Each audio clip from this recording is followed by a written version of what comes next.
Cipta Pramuka.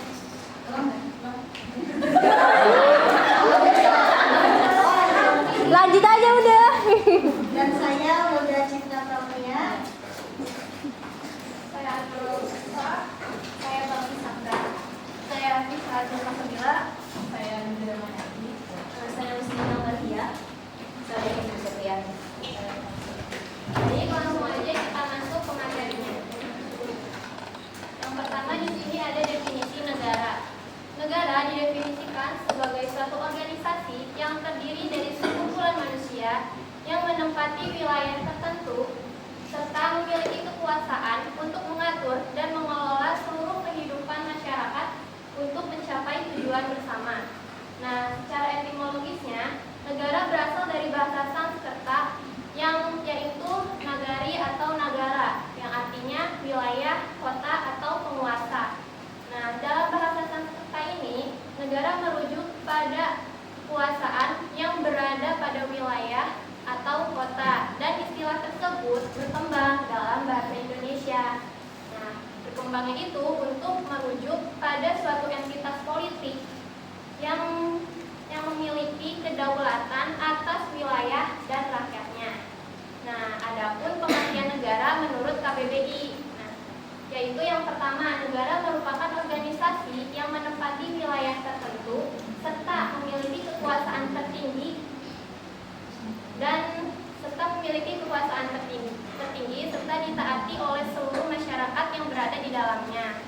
Nah, lalu yang kedua itu, negara merupakan kelompok sosial yang mendiami wilayah atau daerah tertentu dan dinaungi oleh lembaga politik atau pemerintahan yang efektif. Jadi, secara keseluruhannya, negara merupakan suatu entitas yang memiliki otoritas memaksa dalam koridor hukum, yaitu untuk mengatur dan mengelola kehidupan seluruh masyarakat guna mencapai ketertiban dan kesejahteraan bersama. Nah, lalu negara juga memiliki fungsi negara yang itu yang pertama, melaksanakan ketertiban atau law and order, yaitu untuk mencegah bentrokan antar warga. Negara berfungsi menjadi stabilisator. Nah, stabilisator ini yaitu penyeimbang untuk menegakkan hukum. Lalu yang kedua itu ada mengusahakan kesejahteraan dan kemakmuran, yaitu negara wajib mengelola sumber daya alam seperti tanah, tambang, air, dan lain-lain, serta ekonomi untuk kemakmuran rakyatnya. Aku pause dulu. Dari mana itu? Aku pause dulu. Satu. Iya, lagi di pause. Udah. Tuh. Ini mulai dari Tadi. kemakmuran. Ya, 1, 2. 1, 2, 3.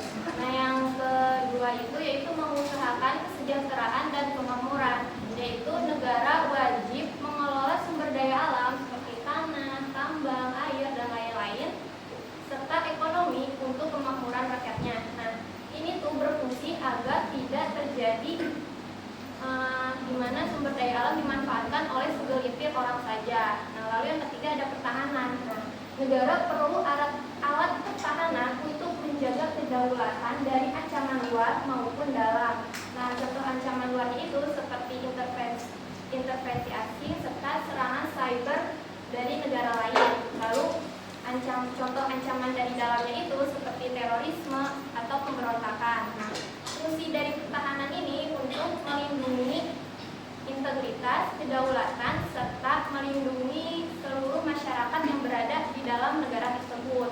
Nah, lalu yang keempat itu menegakkan keadilan. Nah, menegakkan keadilan ini dilaksanakan oleh badan-badan peradilan yang bebas dan tidak memihak. Lalu ada tujuan. Nah, tujuan negara itu berfungsi sebagai pedoman dalam mengatur seluruh aspek bernegara, mulai dari bentuk negara, sistem pemerintahan, hingga struktur organisasi dan peran lembaga negara. Nah, lembaga negara ini berperan sebagai fasilitas fungsi yang menjaga stabilitas, menegakkan hukum, melindungi hak dan kebebasan warga negara, serta mewujudkan kehidupan berbangsa dan bernegara.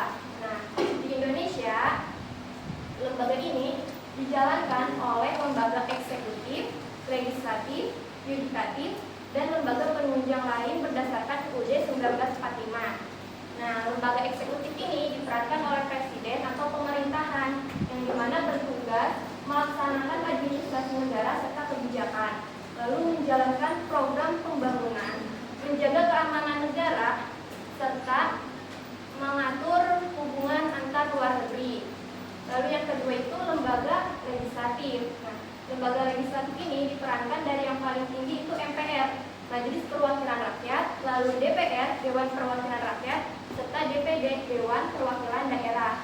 Tugasnya itu membuat undang-undang, lalu mengawasi jalannya pemerintahan, serta menyalurkan seluruh aspirasi masyarakat melalui perwakilan.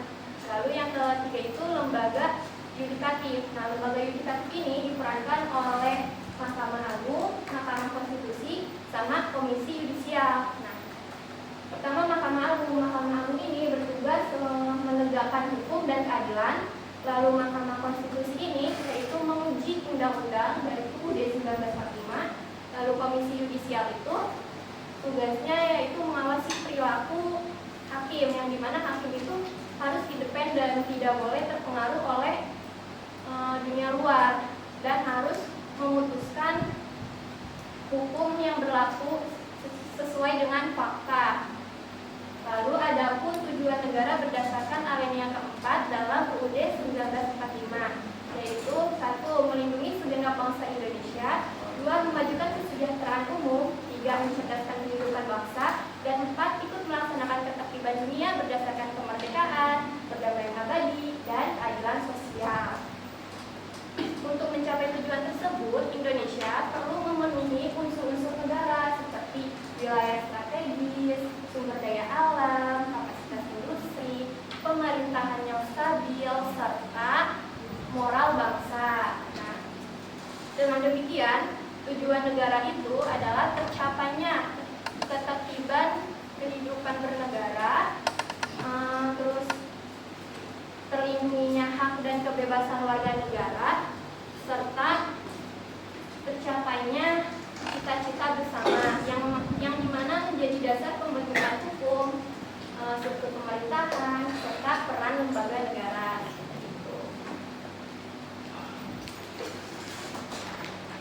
Baik, setelah kita mengetahui tentang pengertian, fungsi dan tujuan negara, nah selanjutnya kita tahu nih bahwa negara ini tidak bisa berdiri dengan sendirinya, melainkan negara perlu memiliki bagian-bagian penting agar negara ini bisa berjalan dengan baik. Nah, bagian pentingnya itu apa sih? Bagian pentingnya itu terdiri dari unsur atau komponen.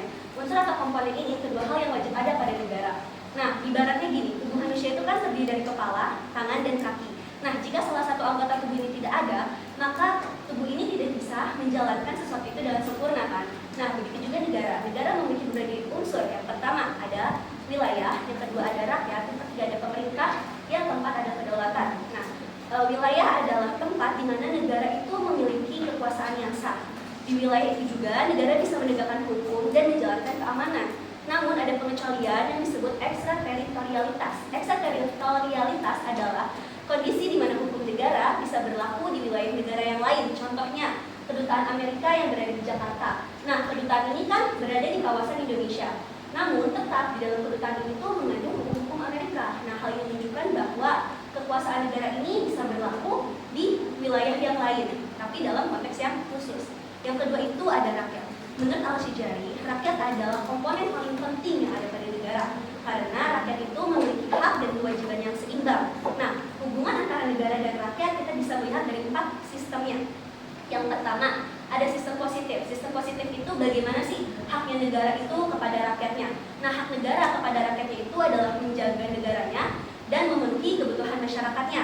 Contoh kebutuhan masyarakat itu, masyarakat memerlukan pendidikan yang optimal. Maka negara harus memberikan pendidikan tersebut secara optimal. Yang kedua, ada status negatif. Nah, status negatif itu adalah di mana negara itu tidak bisa semena-mena kepada rakyatnya. Contoh, negara itu tidak bisa menjatuhi hukuman kepada rakyat ketika rakyat tersebut tidak terbukti bersalah atau tidak memiliki bukti yang konkret. Nah, atau juga negara itu tidak boleh membatasi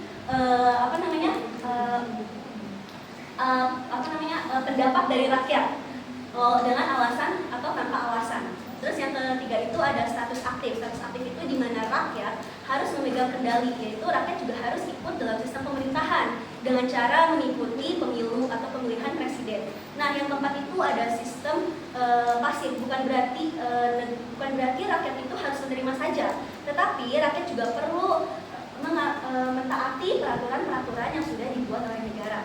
Nah, yang ketiga itu ada pemerintah. Pemerintah adalah pihak yang menjalankan negara atas nama rakyatnya sesuai dengan hukum-hukum yang berlaku. Nah, pemerintah juga merupakan komponen yang paling penting di negara, karena tanpa pemerintah, negara itu tidak bisa berjalan dengan baik. Nah, dalam negara modern, fungsi pemerintah itu adalah untuk membuat dan menjalankan kebijakan yang atas mendasari kepentingan masyarakat. Yang otomatis, pemerintah itu harus mempunyai atau memiliki kepercayaan penuh dari masyarakatnya, karena pada dasarnya pemerintah itu merupakan wakil rakyat. Nah, di Indonesia sendiri dia memiliki sistem pemerintahan yang bersifat presidensial, di mana pemerintahan ini berupa kepala negara dan kepala pemerintah. Nah, namun bukan berarti presiden ini memiliki kekuasaan yang penuh, karena kekuasaan presiden juga dibatasi dengan undang-undang. Nah, kekuasaan negara tersendiri terbagi menjadi 3 juga. Ada yang pertama eksekutif, yang kedua legislatif, yang ketiga yudikatif. Nah, pembagian ini tuh bertujuan agar negara itu tidak saling mendominasi, tetapi lembaga ini bertujuan untuk saling mengawasi atau disebut dengan checks and balance. Checks and balance itu adalah lembaga ini harus mengawasi nih kepada kekuasaan-kekuasaan agar kekuasaan ini tidak sewenang-wenang melakukan ini amanah-amanah yang sudah dipegang itu oleh kekuasaannya. Nah, yang keempat itu ada kedaulatan. Kedaulatan itu adalah kekuasaan tertinggi yang dipegang oleh setiap negara. Artinya, negara mampu menjalani tugasnya itu dengan caranya sendiri atau dengan tangannya sendiri tanpa campur tangan orang lain. Contohnya, Indonesia membuat undang-undang. Nah, Indonesia ini tidak perlu nih meminta izin kepada negara lain akan undang-undangnya. Selain itu, negara yang berdaulat juga adalah negara yang mandiri dan bisa menjalin hubungan dengan negara lain. Contohnya seperti Indonesia yang bekerja sama dengan negara lain dari sistem pendidikan maupun ekonomi.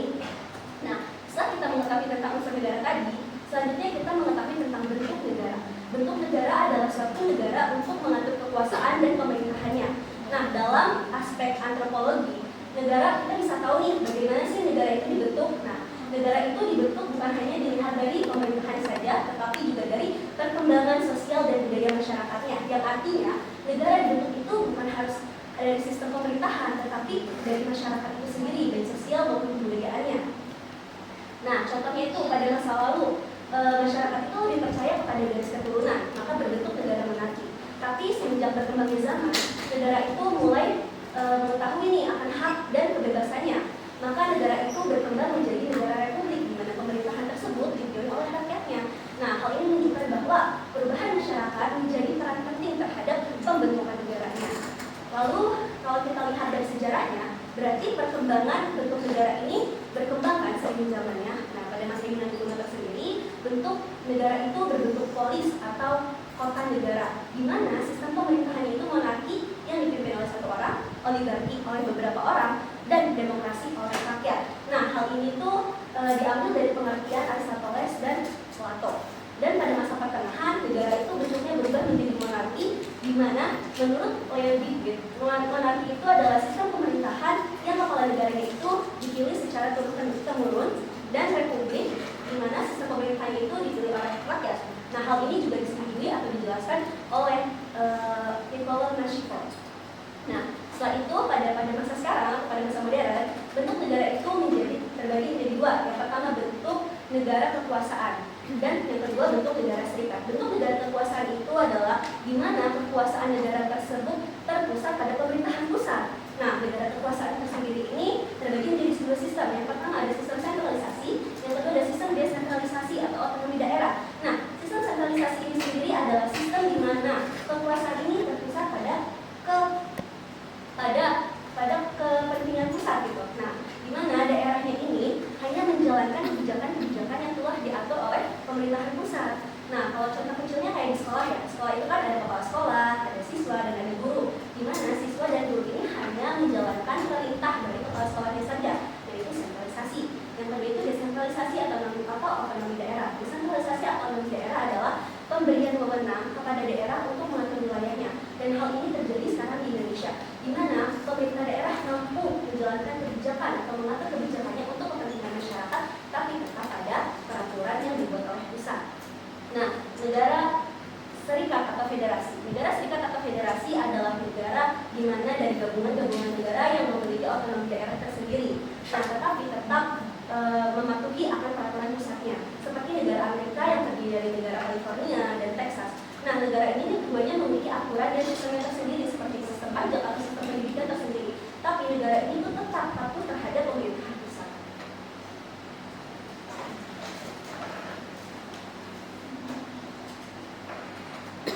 Selanjutnya itu ada pembahasan mengenai konstitusi. Jadi konstitusi ini kan dia merupakan suatu hukum dasar dari negara gitu ya, karena dia merupakan suatu hukum dasar tinggi dari negara. Jadi dia juga memiliki aspek hubungan dalam kekuasaan maupun dalam aspek hubungan antar warga negara. Nah, secara etimologinya konstitusi itu berasal dari bahasa Latin yaitu constitutio, yang artinya berarti negara konstitusi ini sebagai pembentukan dan juga untuk membentuk gitu, dan dapat diartikan juga bahwa memang benar konstitusi ini itu sebagai pembentukan dan juga pengaturan dari suatu negara. Nah, tapi kita tuh nggak bisa memaknai bahwa konstitusi hanya ditulis sebagai hukum semata atau aturan semata, karena dalam praktiknya itu konstitusi ini kan dia menaungi struktur lembaga penyelenggaraan negara kayak eksekutif, legislatif, dan juga yudikatif. Nah, karena si konstitusi ini dia menaungi si lembaga penyelenggara negara ini, makanya dari konstitusi ini tuh harus menetapkan yang namanya prinsip check and balance, supaya antara kekuasaan yang dijalani sama struktur lembaga penyelenggara itu harus sesuai dengan wewenang yang tertulis, dan supaya juga tidak terjadi yang namanya penyalahgunaan kekuasaan. Nah, konstitusi itu juga dia berfungsi sebagai alat pengontrol peraturan perundang-undangan melalui kewenangan pengujian undang-undang terhadap undang-undang dasar. Nah, itu menunjukkan bahwa memang dari lembaga negaranya si Mahkamah Konstitusi itu kan berjalan. Tadi kan disebutkan bahwa memang konstitusi itu menaungi juga si yudikatif itu kan. Nah, jadi dengan demikian konstitusi ini kita nggak bisa melihat nih hanya sebagai hukum semata atau aturan semata, karena kan dia juga sebagai pedoman menjadikan suatu politik yang demokratis, menjaga stabilitas politik, dan juga menciptakan keadilan dalam kehidupan bernegara secara adil dan juga menyeluruh. Nah, selanjutnya itu ada tentang perspektif hukum dalam ketatanegaraan. Tadi sudah disebutkan bahwa konstitusi ini kan dia suatu sistem tertinggi gitu yang mengatur di ketatanegaraan. Artinya bahwa lembaga negara, lembaga pemerintahan, terus legitimasi kekuasaan, hubungan warga dan juga rakyat itu harus sesuai, harus berjalan sesuai dengan koridor hukum yang memang sudah tertulis di negaranya tersebut gitu. Nah, berarti dengan demikian bahwa memang konstitusi ini itu sebagai rujukan utama atau tiang utama, pandangan utama dari suatu negara gitu. Kenapa harus ada konstitusi? Karena supaya negaranya itu tidak kehilangan identitas bangsanya, supaya negaranya menjadi stabil, dan supaya pemerintahannya, negaranya itu dia bisa tetap berjalan gitu loh, stabil. Terus selanjutnya itu ada mengenai konstitusi menurut konteks di dalam Indonesia. Nah, konstitusi tertinggi di dalam konteks Indonesia itu adalah Undang-Undang Dasar 1945. Nah, Undang-Undang Dasar ini tuh udah mengalami amandemen atau perubahan sebanyak 4 kali setelah masa reformasi 1998. Nah, sebelum masa reformasi 1998, konstitusi ini tuh sebenarnya belum sekuat di masa sekarang gitu, belum lebih dinamis gitu dibanding masa sekarang, karena masa sekarang itu dia sudah mengikuti zaman masyarakatnya gitu. Contoh kayak pada zaman dulu reformasi 1998, dari hak asasi manusianya itu dia belum sekuat dan belum dilindungi seperti sekarang. Kalau sekarang itu dari hak asasi manusianya itu kan dia udah dilindungi di dalam konstitusi. Nah, untuk kepresidenan pada tahun 1998 itu kan dia lebih tinggi dan lebih kuat pada si presidennya, sedangkan pada masa sekarang karena sudah diamandemen sebanyak 4 kali, kuasa presiden ini kan dibatasi gitu ya, jadi semuanya itu harus melalui si lembaga penyelenggaranya lebih dulu.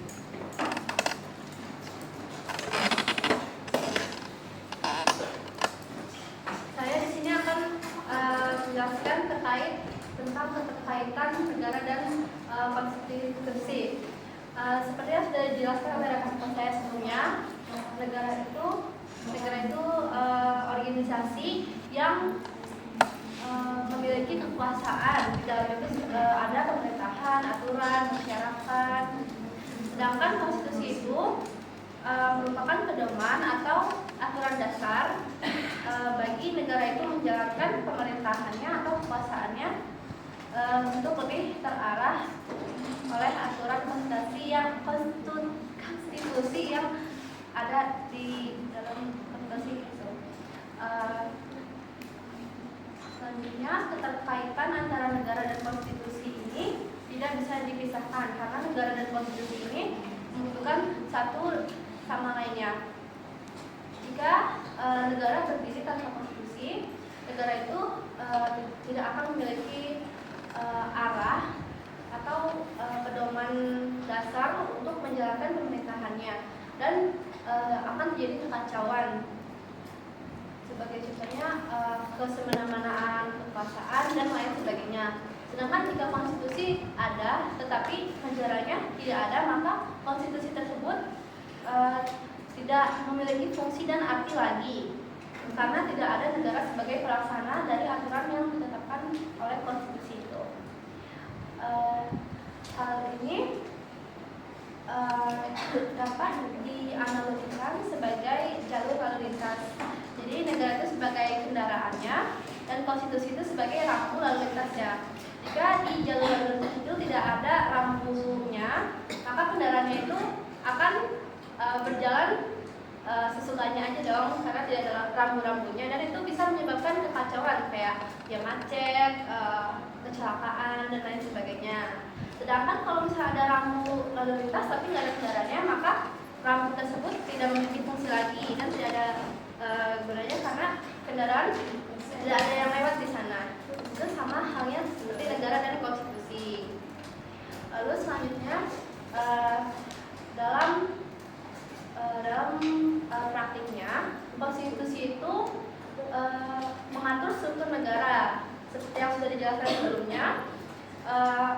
Konstitusi ini mengatur menjadi membagi tiga lembaga menjadi tiga bagian, yaitu lembaga legislatif, eksekutif, dan yudikatif. Tiga lembaga ini dikenakan oleh Montesquieu sebagai trias politika. Trias politika ini bertujuan agar tidak terjadi penumpukan kekuasaan di satu lembaga saja dan bisa saling mengawasi satu lembaga sama lainnya agar tidak terjadi kecurangan di dalamnya. Lalu dalam realisasinya konstitusi di Indonesia ini bisa dilihat pada pengaturan pemilihan presiden, pembuatan undang-undang, dan pelaksanaan otonomi daerah dalam membagi kewenangan antara wilayah pusat dan daerahnya. Kemudian konstitusi ini juga berfungsi sebagai pembatas kekuasaan. Jadi artinya itu pemerintah tidak bisa semena-mena dalam mengatur kekuasaannya tanpa mengikuti sumber hukum yaitu dari konstitusinya. Jadi tidak bisa semena-menanya si kekuasaan ini. Jadi dengan demikian konstitusi dan negara dan konstitusi ini saling terhubung satu sama lainnya dan tidak dapat dipisahkan untuk membuat negara yang lebih terarah dan tidak ada kesewenang-wenangan di dalamnya.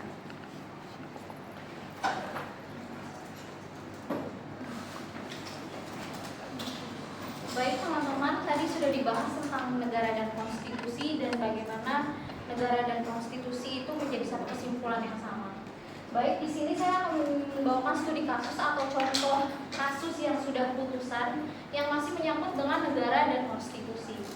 Jadi kasus ini kita ambil dari kasus seorang dosen yang berada di Universitas Syiah Kuala yang ada di Banda Aceh.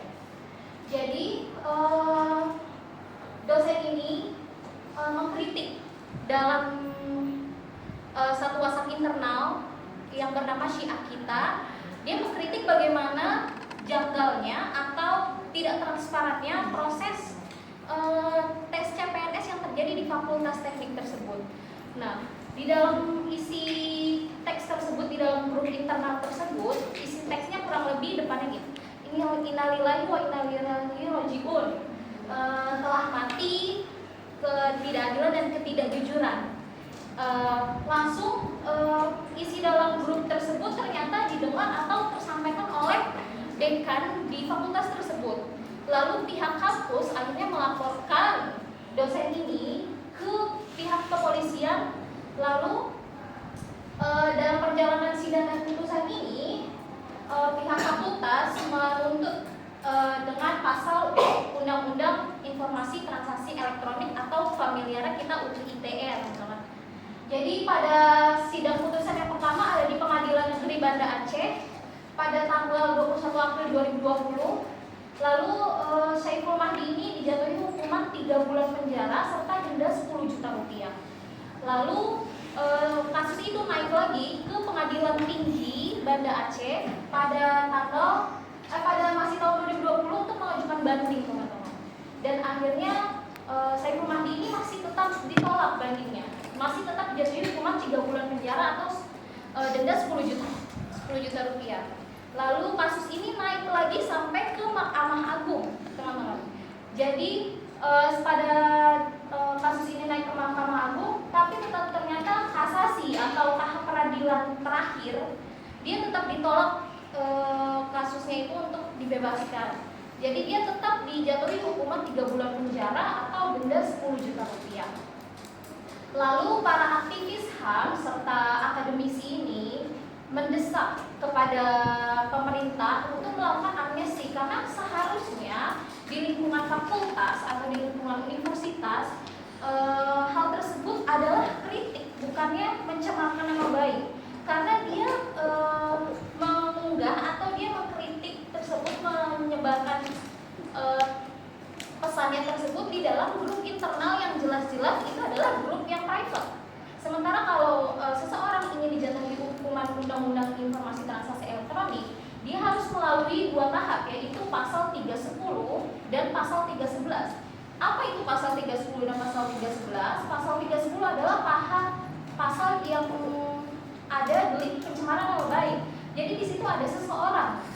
Lalu 311 adalah pasal delik fitnah, di mana ketika kita mau masuk ke dalam pasal 27 ayat 3 ini, kita harus langsung menuduh seorang tersebut tapi tidak ada bukti yang nyata. Jadi harus masuk dulu ke pasal 310 dan pasal 311 sehingga baru bisa masuk ke pasal 27 ayat 3. Sementara kasus Saiful Mahdi ini dia tidak mengkritik seseorang, teman-teman. Jadi kalau pasal 27 ayat 3 dia harus mengkritik seseorang, tidak boleh akademisi, tidak boleh perusahaan, tidak boleh sekelompok orang atau organisasi. Jadi harus seseorang. Misalnya saya memfitnah kamu, 1 orang person jadinya ya. Jadi itu baru masuk ke pasal 27 ayat 3 atau Undang-Undang Informasi Transaksi Elektronik. Lalu para aktivis HAM ini mendesak Presiden saat itu Joko Widodo untuk memberikan amnesti kepada Saiful Mahdi ini. Setelah itu para aktivis HAM serta akademisi ini akhirnya tersampaikan untuk kepada Presiden Joko Widodo untuk memberikan amnesti kepada Saiful Mahdi ini serta diterima atau disetujui oleh pihak DPR. Sehingga pada tahun 2021 Saiful Mahdi ini resmi diberikan amnesti atau kebebasan serta murni status pidananya dihapuskan. Setelah kasus ini terjadi, teman-teman, jadi Saiful Mahdi adalah salah satu orang pertama yang mendapatkan amnesti atau kebebasan mutlak dari Presiden di dalam Undang-Undang UU ITE ini. Jadi dia adalah orang pertama. Setelah kasus Saiful Mahdi ini,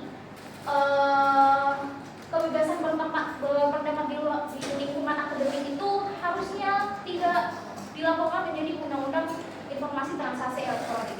Setelah kasus ini pun akhirnya Undang-Undang Informasi Transaksi Elektronik direvisi supaya tidak menjadi pasal karet untuk sebagian masyarakat Indonesia.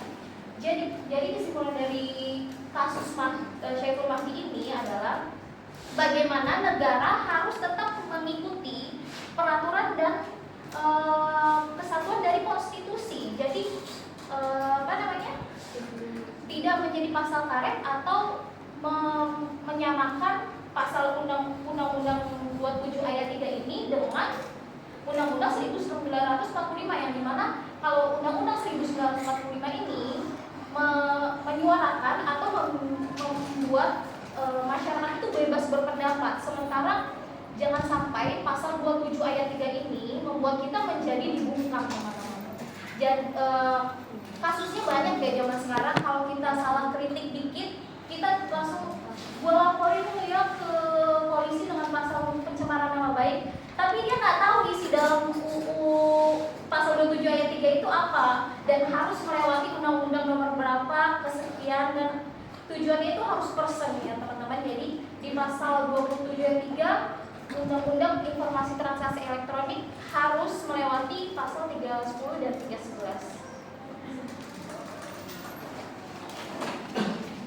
Jadi anggaran dan konstitusi kasus ini menunjukkan adanya ketidaksesuaian antara norma hukum dan praktik.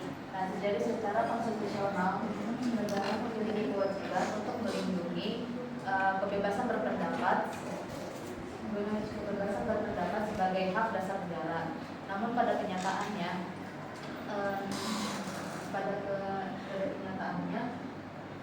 negara melalui pengelolaan hukum seperti UU ITE justru sangat berpotensi untuk membatasi kebebasan tersebut secara berlebihan. Hal ini menyebabkan adanya ketidakseimbangan antara penguasa dan rakyat, sehingga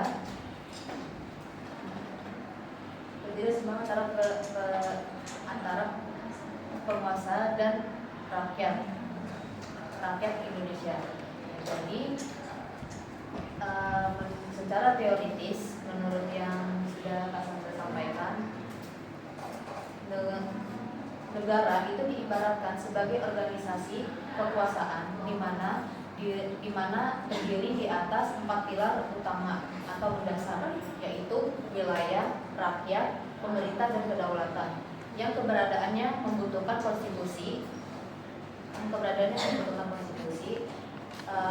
agar menjadi pedoman atau sebagai kompas moral dan hukum. Namun kalau jika kalian bertanya kenapa kita warga Indonesia itu yang pemegang kedaulatan tertinggi justru sangat dibatasi untuk berkritik atau memberikan pendapat terhadap pemerintah. Jadi menurut Undang-Undang Dasar 1945 pasal 28J menyatakan bahwa setiap orang wajib menghormati hak asasi orang lain dan tunduk terhadap penerapan undang-undang yang sudah diterapkan. Dan kita kembali ke pertanyaan sebelumnya, kenapa kita sangat dibatasi untuk mengkritik? Karena pemerintah itu menganggap kritikan kita, pendapat kita, ataupun saran kita itu sebagai ujaran kebencian, sehingga mereka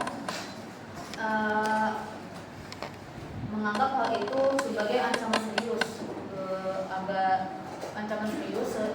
dan takut karena kekuasaan mereka akan dilengsarkan. Lalu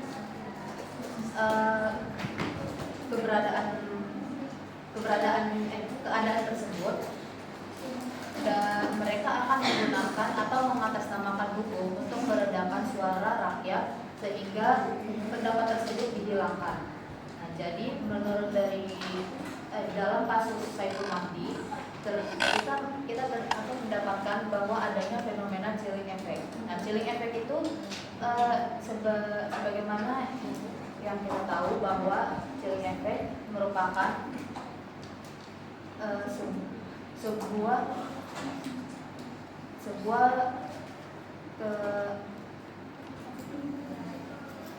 sebuah konsep pemerintah yang mereka tidak menganggap hal tersebut sebagai sebuah, mereka tidak menganggap ataupun menerima sebuah kritikan ataupun keadaannya karena bisa menyebabkan atau mengancam kekuasaan mereka sendiri. Nah, chilling effect muncul tuh karena keberadaannya disebabkan oleh ketegangan dan memicu sebuah ancaman serius.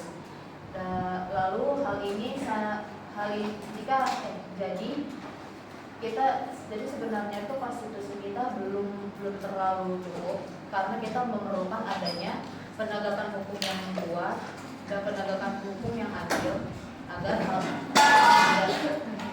ini tidak terjadi. Dan sebenarnya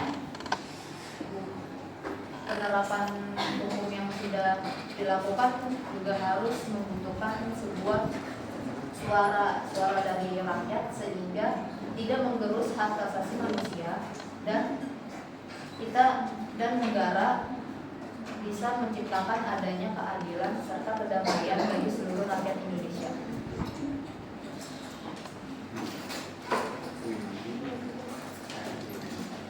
Kesimpulannya, secara hukum tertinggi atau konstitusi, negara merupakan secara hukum tertinggi atau konstitusi, negara wajib melindungi kebebasan berpendapat sebagai hak dasar kita.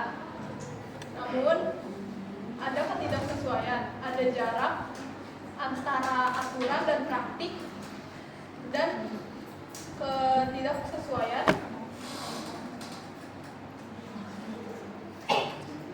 penyalahgunaan hukum. Instrumen seperti UU ITE sering dipakai untuk membatasi hak warga secara berlebihan. Dampak yang akan terjadi yaitu adanya ketidakseimbangan antara kuatnya kekuasaan negara dan lemahnya hak sipil. Resiko yang ditanggung jika hak bicara kita dibiarkan begitu saja, maka hak bicara hanya akan menjadi kaca kertas, yaitu ada di teks namun tidak ada di kenyataan.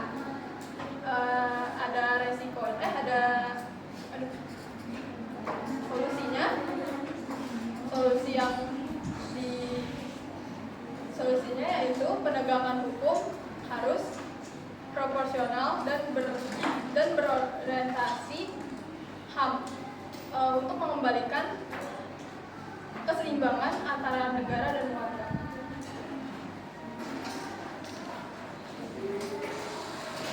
Baik, di sini saya akan menambahkan kesimpulan yang tadi telah dijelaskan oleh Nurul Syifa. Kasus ini menjadi potret nyata terjadinya benturan antara kebebasan akademik dan regulasi hukum yang bersifat multitatif. Secara hukum kasus ini menunjukkan bagaimana Undang-Undang ITE sering dijadikan sebagai instrumen untuk membungkam kritik publik. Oleh karena itu kasus ini menjadi desakan bagi pemerintah untuk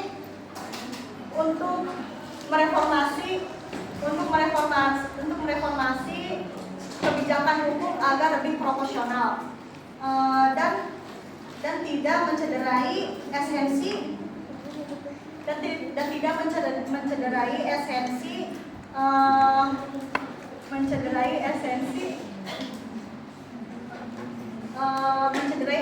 demokrasi serta kemerdekaan yang berpikir di kehidupan institusi pendidikan. Chilling effect sederhananya adalah fenomena rasa takut yang membeku. Penjelasannya, bayangkan ketika tekanan hukum yang terus-menerus meningkat dan atau bahkan subjektif. Orang-orang jadi mikir 2 kali sebelum posting kritik. Contohnya, muncul rasa was-was seperti kalau saya kalau saya kalau saya kritik kebijakan ini, nanti saya bakal kena undang-undang ITE nggak ya? Nah, rasa takut inilah yang menjadi ruang diskusi kita makin sempit dan partisipasi warga yang seharusnya menjadi dampak energi bagi negara malah menyempit dan karena adanya bayang-bayang jalan hukum. Dampak dan harapannya adalah efek jangka panjangnya sangat serius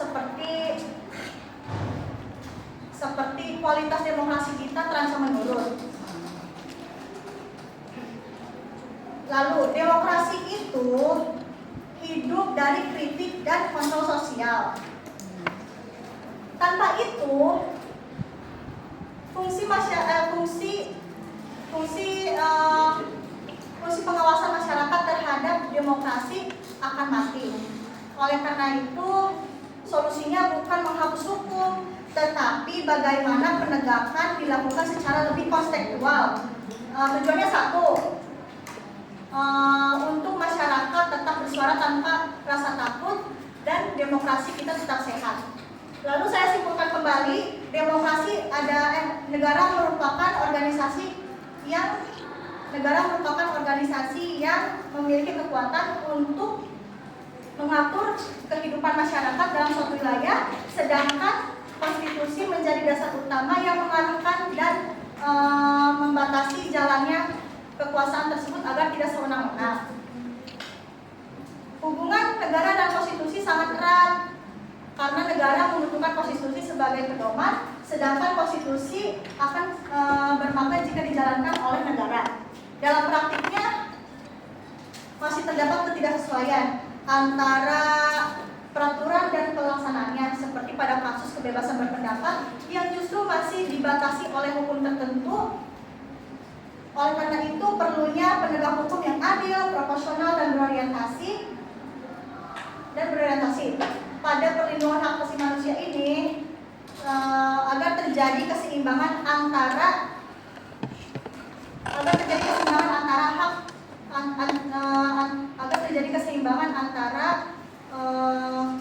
kebijakan negara dan hak warga negara serta demokrasi kita tetap sehat. Terima kasih.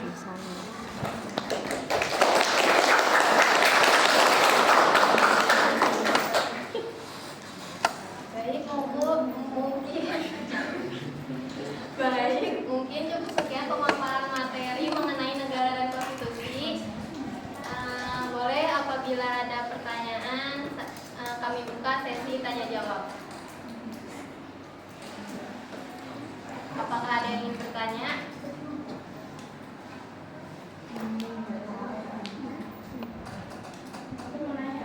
Ya, boleh. Perkenalkan, nama saya Rahma Tafia dari kelompok 5 izin NPM-nya 2025 pasal 1 izin bertanya, apa bedanya konstitusi sama undang-undang biasa?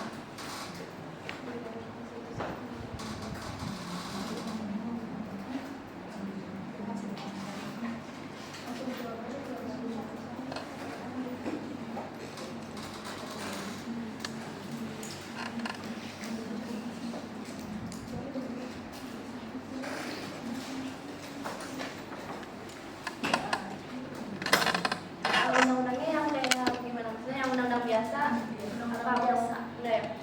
Jadi di sini saya bisa Damayanti dan juga Bisa. bakal menjawab pertanyaan dari Rahma Tafia. Jadi pertanyaan itu apa perbedaannya antara konstitusi dan juga undang-undang biasa ya? Nah, jadi karena konstitusi ini kan dia merupakan suatu sistem tertinggi ya yang dimiliki dari suatu negara. Jadi dia tuh sifatnya tuh emang sulit diubah karena sudah putusan akhir gitu loh. Nah, sedangkan si undang-undangnya ini dia kan hanya menjalankan dari si konstitusinya ini. Jadi dari undang-undangnya itu masih sifat itu masih bisa diubah, dia nggak sekuat dari si konstitusinya ini gitu.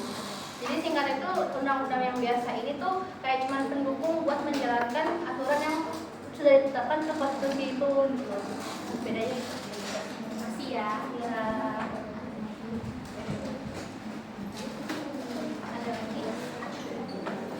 Apakah ada lagi yang ingin bertanya? Aku mau tanya.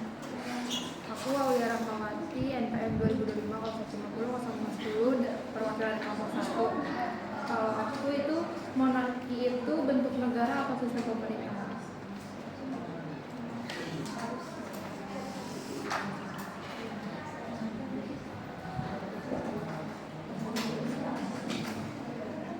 Monarki itu Termasuk negara, monarki itu bentuk negara atau sistem pemerintahan?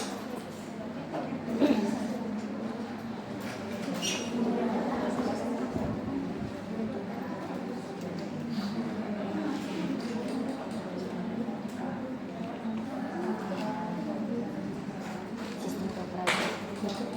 Monarki. Sistem bentuk negara. Bentuk Jadi negara. monarki itu merupakan bentuk negara atau sistem pemerintahan. Itu bagaimana konteksnya? Karena kalau dilihat dari sejarahnya tadi, kan pada masa dinasti kuno itu monarki ini adalah sebagai sistem pemerintahan yang terdiri dari satu orang. Nah, tapi jika pada era sekarang atau pada zaman modern hari ini, nah monarki itu lebih kepada bentuk negara yang dimana dihasilkan dari sistem keturunan. Nah, apa kata Johan? Terima kasih. ada lagi yang mau bertanya? Wah.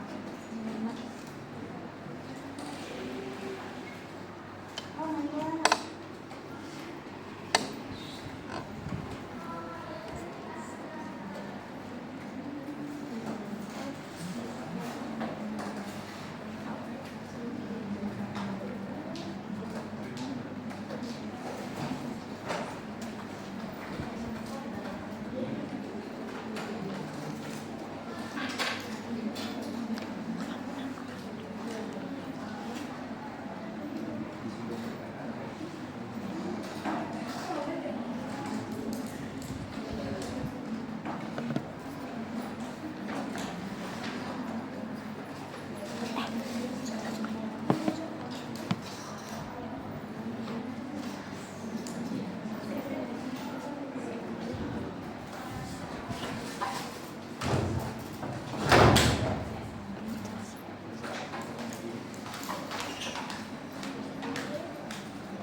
Ada lagi yang mau bertanya? Boleh.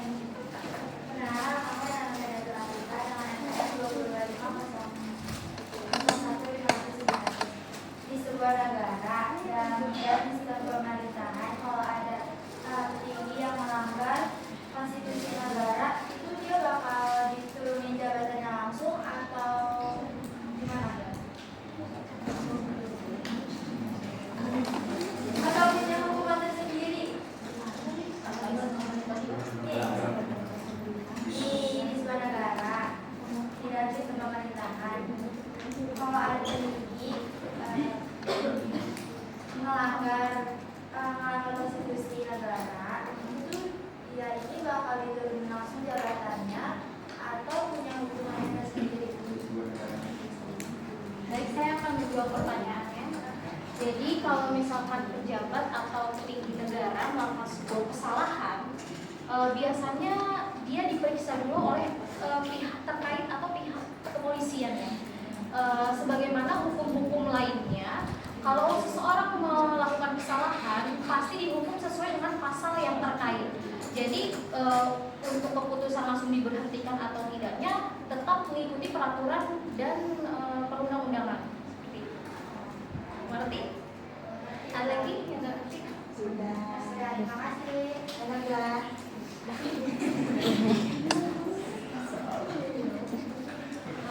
Baik, mungkin sesi tanya jawab cukup sampai Baik, sekian kami tutup presentasi kami. Terima kasih atas waktunya.